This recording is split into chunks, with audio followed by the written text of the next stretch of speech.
Hi everyone, my name is Akshaya Kaule. I'm a nature and animal communicator, which means I can speak to plants, animals, and other species and have two-way conversations with them. I often interact with people who have just started out on their communication journey, and there are a few questions that repeatedly come to me.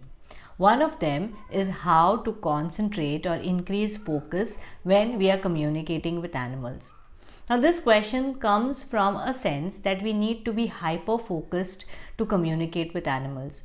It comes from the understanding that animal communication is something very different, and hence we need to be in a different state of mind to be able to communicate with animals effectively. However, animal or intuitive communication is just like having conversations with humans. The kind of focus, the kind of concentration we need while speaking to humans is the same kind of focus and concentration we would need to speak to plants, animals, or any other element of nature. So, the first thing that you need to do if you have this question is to ensure that you are not hyper focused on focusing on the conversation.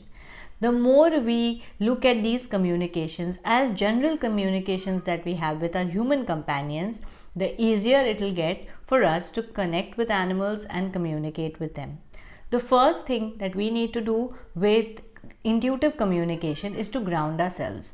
This is extremely important because only when we are grounded, we are in the moment, will we be able to focus on the conversation instead of the chatter in our head. The issue with communication is the intangibility of it. So, when we are speaking to humans, we can hear them, we can physically see them if they are around us. However, with intuitive communication, it's extremely intangible. The way we perceive information and the way we receive information from the animals is almost very similar to one another. Hence, focus becomes a key point for us to look at. However, I want to reassure you that you don't need to be hyper focused as if you are studying for an exam.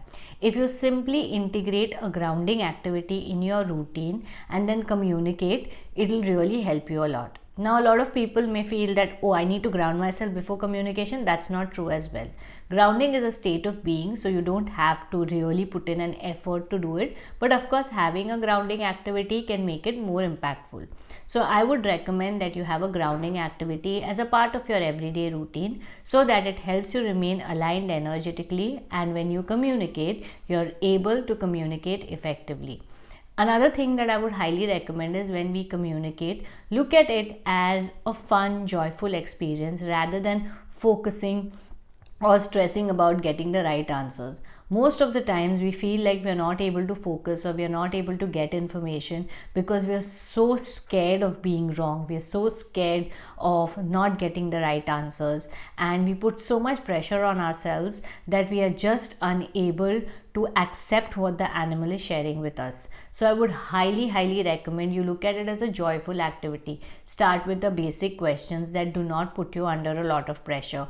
Very common questions like how are you feeling, and things that the animals would first like to share with you instead of directing questions at them. Once you have this free flow of conversation where you are allowing the animal to take the lead and you feel comfortable with it, then add on the questions that you want to ask. Remember that intuitive communication has its own learning curve. While we are all capable of doing it, each one of us will have a different way of getting better at it. For some, it may be instant and immediate. For some, it may take a little longer because of their own inhibitions and fears of being wrong. Don't be hard on yourself, be kind to yourself and enjoy the process. First, learn to love what you do, and only then will you be able to really help the animals that you want to. Remember that energy follows intention. So, if your intention is in the right place, then automatically animals will also be able to share things with you that they want to. However, if you're constantly stressed out about getting the right answer because you're stressed out about the animal, then that stress will reflect in your communication and in the animal too. I hope you enjoyed watching this video and found it helpful. Please do share your comments and your feedback on what you think about being focused during a communication. If that is something that you struggle with or it's something that you have cracked, do mention all of it in the comments so that we can all learn from each other. Until next video, bye bye.